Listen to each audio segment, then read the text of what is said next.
మిథునం వారికి గనక చూసుకున్నట్లయితే ప్రధానంగా మీకు ఈ ఈ మాసంలో దశమ స్థానంలో శని కుజులు అలాగే ఉంటే శని అక్కడే ఉంటాడు, కానీ 12వ తేదీ నుంచి శని ఏకాదశంలోకి వస్తాడు. ప్రస్తుతం ఏకాదశంలో మీకు రవి బుధులు ఉన్నారు, ద్వాదశంలో శుక్రుడు ఉండడం మంచిదే. గురువు లగ్నంలో ఉంటూ 3వ స్థానంలో కేతువు, తులారాశిలో ఉండే చంద్రుడు పంచమం నుంచి మరలా 12 రాశులు తిరుగుతాడు చంద్రుడు ఈ ఒక్క నెల రోజుల పాటు. మరి దీని మూలంగా కలిగేటువంటి ఫలితాలు ఏమిటి? ఇటువంటి విషయాల్లో మీరు జాగ్రత్తగా ఉండాలి, ఏ దేవతారాధన చేసుకోవాలి అనేటువంటి అంశాలు చెప్తుంది నేనైనప్పటికీ చెప్పిస్తుంది సాక్షాత్ లలిత అమ్మవారిగా భావిస్తూ ఆ లలితాంబిక అమ్మవారి యొక్క అనుగ్రహం మీకు పరిపూర్ణంగా కలగాలని స్ఫూర్తి కోరుకుంటూ, ఇక్కడ ఎప్పుడైతే రాశిలో గురువు ఉన్నాడో ఇది కొంతవరకు 12వ తేదీ వరకు స్ట్రెస్ని మాత్రం కంటిన్యూ అవుతూ ఉంటుంది. 12 తర్వాత ఆ స్ట్రెస్ అనేటువంటి తగ్గుతుంది. అది ఉద్యోగ సంబంధించిన విషయంలో స్ట్రెస్ అనుకోండి, ఒత్తిడి అనుకోండి, చేసేటువంటి వివాహ ప్రయత్నం సంబంధించిన విషయంలో ఒత్తిడి అనుకోండి. అయితే మీరు ఎట్టి పరిస్థితుల్లో కూడా 10 నుంచి 15వ తేదీ మధ్యలో ధన విషయాల్లో కాస్త జాగ్రత్తగా ఉండాలి. 10 నుంచి 15వ తేదీ ఇది ప్రధానంగా గుర్తుపెట్టుకోండి. అలాగే ఉద్యోగ అవకాశాలు వస్తాయి, కాకపోతే మీరు ఏదైనా ఒక అగ్రిమెంట్స్ ఏదైనా ఒక దస్తావేజుల మీద సంతకం పెట్టేటప్పుడు అది కొంత జాగ్రత్తగా ఉండాలి. ఈ నెలలో ముఖ్యంగా మీరు ఏదైనా ఒక గృహం కానీ వాహనం కానీ ఏదైనా ఒక వ్యాపారం ప్రారంభించాలనుకున్నా, లేదా ఏదైనా ఒక కోర్స్ తీసుకోవాలనుకున్నా 12వ తేదీ లోపల చాలా బాగుంది, గుర్తుపెట్టుకోండి ఈ విషయాన్ని. అదేవిధంగా కాస్త మీకు 14వ తేదీ తర్వాత శుక్రుడు ఎప్పుడైతే రాశిలోకి వస్తున్నాడో, సప్తమాధిపతితో శుక్రుడు కలుస్తున్నాడో, అంటే వివాహకారకుడితో వివాహ కారకత్వాన్ని సహజంగా పొందినటువంటి శుక్రుడు వస్తున్నందుకు మీకు అక్కడి నుంచి కొంచెం వివాహ సంబంధించినటువంటి విషయాల్లో అనుకూలతను ఇస్తూ ఉంటాడు అక్కడ. కాబట్టి ఈ తత్వం ఇది అనేటువంటిది కనబడుతుంది. కాబట్టి వివాహ ప్రయత్నాలు ఏమున్నా 14వ తేదీ నుంచి మీరు చక్కగా ప్రయత్నం చేసుకోవచ్చు, అందులో ఎటువంటి సందేహం లేదు. కొంతవరకు కంఫర్ట్ కూడా అక్కడ నుంచి పెరుగుతుంది. లగ్నంలోకి ఎప్పుడైతే శుక్రుడు వస్తున్నాడో పంచమాధిపతి అవుతున్నాడు, అలాగే అమ్మవారికి సంబంధించిన ఏదైనా మంత్ర సాధనలు తీసుకోవడానికి కూడా చాలా చాలా బాగుంటుంది చెప్పాలంటే. ఇక మరొక విషయం ఏంటంటే కొంతమంది స్నేహితులతో కావచ్చు వీళ్ళతోనది కొంత లాభ సంబంధించిన విషయంలో గొడవలు కూడా ఉంటాయి. కాస్త 12వ తేదీ నుంచి తన ఓన్ హౌస్లోకి కుజుడు ఎప్పుడైతే వస్తున్నాడో, ఇక మీరు నిత్యము చేయవలసింది లలిత అమ్మవారి యొక్క ఆరాధన చేయండి. ఓం మాణిక్య మకుటాకార జానుద్వయ విరాజితాయ నమః చేసుకోండి, అన్ని విధాలు బాగుంటుంది. ఇక్కడ ఇప్పుడు ఉన్నటువంటి పరిస్థితులు ఏవైతే ఉన్నాయో, బయట ఉండేటువంటి పరిస్థితులు ఈ శని కుజుల కలయిక వల్ల కొంచెం మన ఇండియాలో కూడా కొంత ఈ బాంబులు పేలడం అనుకోండి, లేకపోతే కొంత ఉద్రిక్తంగా ఉండే ప్రభావం పెరుగుతుంది. అంటే అలాగా కొంచెం ఎండ మనకు చూడండి బయట తీవ్రంగా పెరగడం, ఆ ఎండ వస్తూనే ఒకటేసారి అంటే వాతావరణంలో జరిగేటువంటి మార్పులు ఏమిటి అంటే విపరీతమైన ఎండలు, దాంతోపాటు సడన్గా ఉన్నటువంటి వర్షాలు శని కుజుడు కలయిక వల్ల. అదేవిధంగా ఎక్కువ రద్దీగా ఉండేటువంటి ప్రదేశాల్లో ఎక్కువగా తిరగకండి, చాలా జాగ్రత్తగా ఉండండి. అలాగే మరొక విషయం ఏంటంటే ఈ విదేశాలకు వెళ్ళాలి, విదేశాల్లో ఉండేటువంటి వారు నేను చాలా రోజుల నుంచి చెప్తూ వస్తున్నాను, 2-3 నెలల నుంచి ఇప్పుడు కూడా చెప్తున్నాను. ఎందుకంటే 12వ స్థానం సహజ 12వ స్థానం అనేది శని కుజులు ఉన్నారు అక్కడ మీనరాశి. కాబట్టి ఏమాత్రం మీరు స్వదేశంలోకి వచ్చి ఉండగలిగితే కొంతకాలం రావడం మంచిది ఇప్పుడు ఉండేటువంటి కండిషన్స్ పరంగా చూసుకుంటే.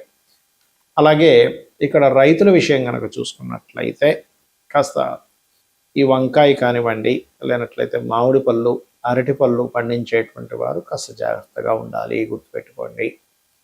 అలాగే మరొక విషయం ఏంటంటే ఇక్కడ చాలామంది ఈ ఏలినాటి శని ఇప్పుడు మనకి ఎవరెవరికి ఉంది, ఏ రాశుల వారికి ఉంది, మేషంకి ఉంది, కుంభానికి ఉంది, మీనానికి ఉంది. సో ఈ 3 రాశుల వారికి కుజుడు కలిసినందుకు శనితో ఆ ఏలినాటి శని ప్రభావం తగ్గుతుంది.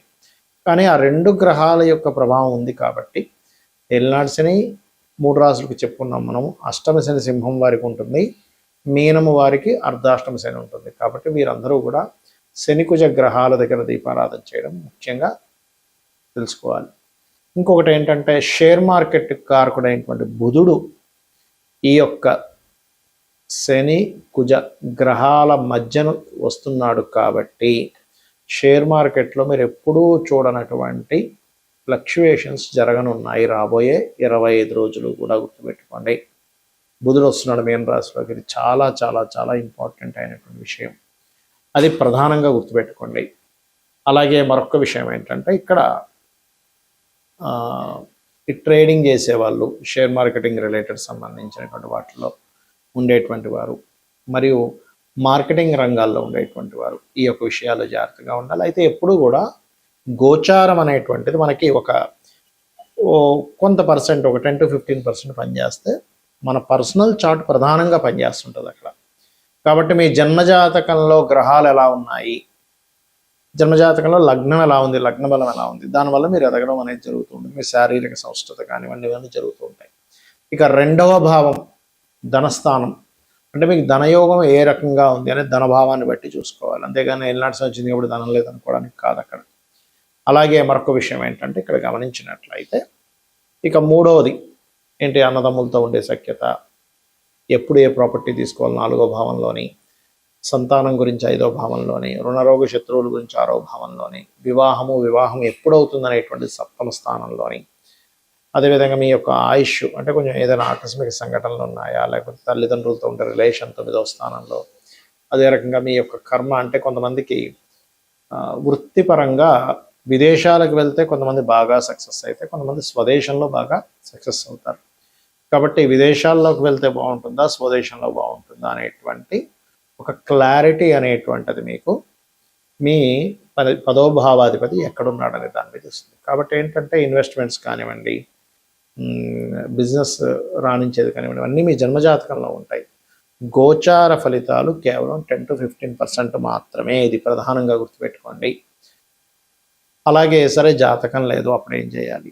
మీరు చక్కగా మీ యొక్క జాతకం లేనంత మాత్రం చేత చింతించకుండా అమ్మవారి యొక్క ఆరాధన నిత్యము లలితా సహస్రనామాలు, లేదా విష్ణు భక్తులు అయి ఉన్నట్లయితే విష్ణు సహస్రనామాలు, శివభక్తులు అయ్యారు శివ సహస్రనామాలు చేసుకోండి. మనము మన జాతకాన్ని తెలుసుకొని ఒక జ్యోతిలాగా, అంటే జ్యోతిష్యము అంటే ఒక వెలుగులాగా మనకు ముందే కనబడుతుంది ఏంటి, వాట్ ఈజ్ వాట్ అనేది. దాన్ని బట్టి మనం ఎలా అయితే నిర్ణయాలు తీసుకొని ముందుకు వెళ్తూ ఉంటామో, జాతకం తెలియదు అప్పుడు ఏం చేస్తాము, దేవుని మీద భారం వేసి ధర్మబద్ధంగా మన పని మనం చేసుకుంటూ వెళ్ళిపోతూ ఉండాలి. ఇది ప్రధానంగా గుర్తుపెట్టుకుని అందరూ కూడా ఇప్పుడుండే ఈ శని కుజుల యొక్క ప్రభావం మూలంగా అందరూ అన్ని రాసుల వాళ్ళు కూడా కొన్ని విషయాలు కనుక పాటించినట్లయితే ఎటువంటి ఇబ్బంది పడరు వారు. ఒకటి, శక్తి దేవత ఆరాధన, అంటే ఆంజనేయ స్వామి ఆరాధన అనుకోండి, లలిత అమ్మవారి మన దుర్గా ఆరాధన అనుకోండి, ఎనీ శక్తి దేవత ఆరాధన అంటే మనకి దశమహావిద్యల్లో ఉండే దేవతామూర్తుల్ని ఆరాధించడం. రెండవది, మీకు దగ్గరలో గోశాల కనుక ఉన్నట్లయితే అందులోని దేశీవాలి గోవుకి, జెర్సీ ఆవుకి తినిపించొద్దని నేను చెప్పట్లేదు, కానీ జెర్సీ ఆవుకి దేశీ ఆవుకి ఉండే తేడా ఏమిటంటే ఇందులో సకల దేవతలు ఉంటారు. అది ఒక ప్రాణి, అంతే. ప్రాణికి మీరు ఇస్తున్న ఫలితం వస్తుంది అక్కడ. ఇక్కడ సకల దేవత ఆరాధన జరుగుతూ ఉంటుంది, గుర్తుపెట్టుకోండి. ఆ రకంగా మీరు ఎప్పుడైతే ఈ యొక్క గోవులకి తినిపిస్తారో చక్కటి ఫలితాలు వస్తాయి. మరియు శనివారము మంగళవారం అందరూ కూడా ఎటువంటి ఇన్వెస్ట్మెంట్స్ చేయకండి దయచేసి. ఇది ప్రధానంగా గుర్తుపెట్టుకోవాల్సినటువంటి అంశం, గుర్తుపెట్టుకోండి. ఇక మీరు ఇంకొక విషయం ఏంటంటే అందరూ కూడా ఇన్వెస్ట్మెంట్ షేర్ మార్కెట్ గురించి చెప్పాను. ఈ గోవులకి పెట్టేటువంటి విషయం ఒకటి, చండీ వినడం కానీ చండీ పారాయణం కానీ ఇవి గనక చేసినట్లయితే మీ జన్మజాతకంలో ఒక్కోసారి చూడండి మనకి బ్లాక్డ్ భాగ్య చక్ర అంటూ ఉంటాం. ఏదైనా బ్లాక్ అయి ఉందండి, చక్రంలో సంథింగ్ దోషం ఏర్పడింది, నేను దీనివల్ల చాలా కష్టం పడుతున్నాము అని అనుకునేటువంటి వారికి మీరు గనక చండీ వినడం కానీ, ఇప్పుడు చాలామంది ఏమనుకుంటారంటే ఆలయాల్లో సామూహికంగా జరుగుతూ ఉంటాయి. ఆ రకంగా సామూహికంగా జరుగుతున్నప్పుడు అక్కడికి వెళ్తే మనం అన్ని డబ్బులు కట్టలేం కదండి అన్నప్పుడు మీరు అక్కడికి వెళ్ళి కూర్చున్నా కూడా అందులో 0.5% వస్తుందని చెప్తుంది శాస్త్రం. అక్కడికి వెళ్ళి పార్టిసిపేట్ చేసినా కూడా ఇలా చేయండి, అన్ని విధాలా మీకు బాగుంటుంది. శ్రీమాత్రే నమః.